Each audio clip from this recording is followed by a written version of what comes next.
Bonjour à tous et bienvenue dans le Héros du Wargame, le JT de la chaîne 40 000 Wargamers, en partenariat avec Planète Wargame. Cette semaine dans votre Héros du Wargame, un mot sur le Warhammer Fest, Necromunda, le retour de la vengeance de la boîte qui tue, une bande de Warhammer Underworld, un coup de White Dwarf, du Warcry et des belles figues. Le service de Games Workshop reprenant le 8 mai, la firme de Nottingham en profite pour nous faire un Warhammer Fest en ligne, celui-ci ne pouvant avoir lieu dans la vraie vie. Toute la semaine, nous saurons donc dévoiler les prochaines sorties de Games Workshop. À chaque jour, son univers. Lundi, Age of Sigmar. Mardi, Warhammer 40 000. Mercredi, jour des lecteurs avec la Black Library. Jeudi, les board games. Vendredi, encore du 40K. Et samedi, la surprise du chef. Bref, pour notre part, on vous fera un joli condensé de tout cela dans un JT quand on aura eu le temps de digérer toutes les sorties et de les mettre en perspective. Passons donc maintenant à Necromunda avec la sortie d'une énième version de la boîte de démarrage dans un format ressemblant davantage à un jeu de plateau. Celui-ci semble plus simple à appréhender et pourrait bien faire mouche. En effet, on trouve ici tout ce qu'il faut pour jouer rapidement avec deux gangs, le livre de règles, mais aussi des colonnes, des murs, des barricades, etc. Bien sûr, on est ici bien loin de la table 3D à étage et de la projection qu'on se fait d'un monde dantesque que devrait être une cité ruche.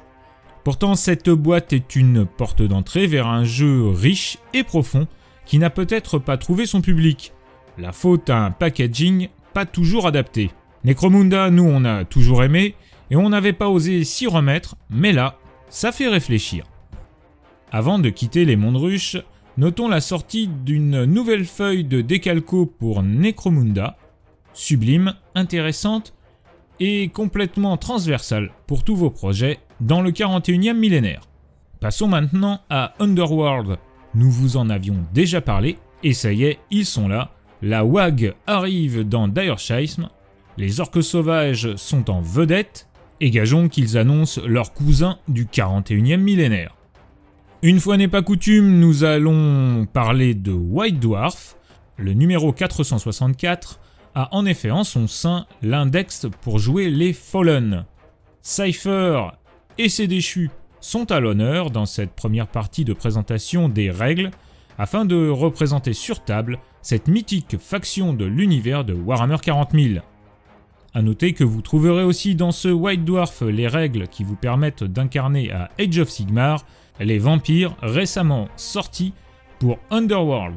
Continuons notre JT du hobby avec un focus sur les règles et campagnes disponibles sur Warhammer Community vous permettant de jouer les Luminettes dans Warcry.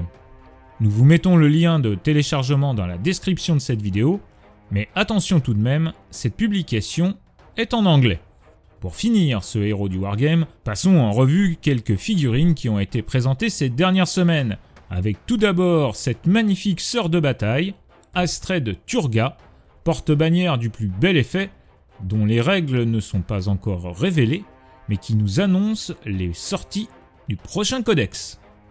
On termine ensuite avec une splendide figurine du Warsong Revenant pour les Sylvanettes, musiciens invocateurs de toute beauté, une figurine élancée, élégante, poétique, du bel ouvrage pour la high fantasy.